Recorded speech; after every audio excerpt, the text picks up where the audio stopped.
मध्य प्रदेश के वज़ीर दाखिला डॉक्टर निरोत्तम मिश्रा ने साबिक़ सदर जमहूरिया हिंद हामिद अंसारी के बयान की मजम्मत की है। डॉक्टर निरोत्तम मिश्रा ने कहा कि जैसे जैसे उत्तर प्रदेश के इंतखाबात करीब आ रहे हैं, वैसे वैसे टुकड़े टुकड़े गैंग के हामी बेनकाब होते जा रहे हैं। हामिद अंसारी मुल्क के नायब सदर जमहूरिया रहे हैं और उन्होंने आलमी सतह पर मुल्क मुखालिफ बयान देकर अपनी तंग नजरी का सबूत दिया है। निरोत्तम मिश्रा ने इस मौके पर कमलनाथ, दिग्विजय सिंह, सलमान खुर्शीद, राशिद अलवी को भी तनकीद का निशाना बनाया है। क्या कहते हैं डॉक्टर निरोत्तम मिश्रा, आप भी सुनिए। जैसे जैसे उत्तर प्रदेश का चुनाव नजदीक आता जा रहा है, वैसे वैसे टुकड़े टुकड़े गैंग के समर्थक बेनकाब होते जा रहे हैं।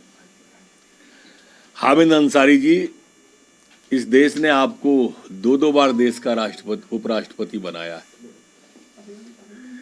इस तरह की ऑनलाइन वैश्विक मंच पर राष्ट्र विरोधी बंद करके आपने अपनी संकीर्ण मानसिकता का ही परिचय दिया है।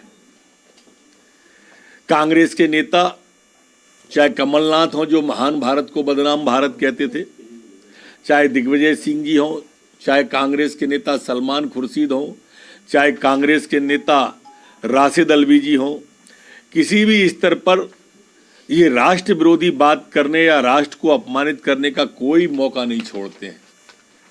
जो माननीय मोदी जी कहते हैं देश को बदनाम करने का जो प्रोपेगेंडा है, वो धीरे धीरे आप सबके सामने आ रहा है।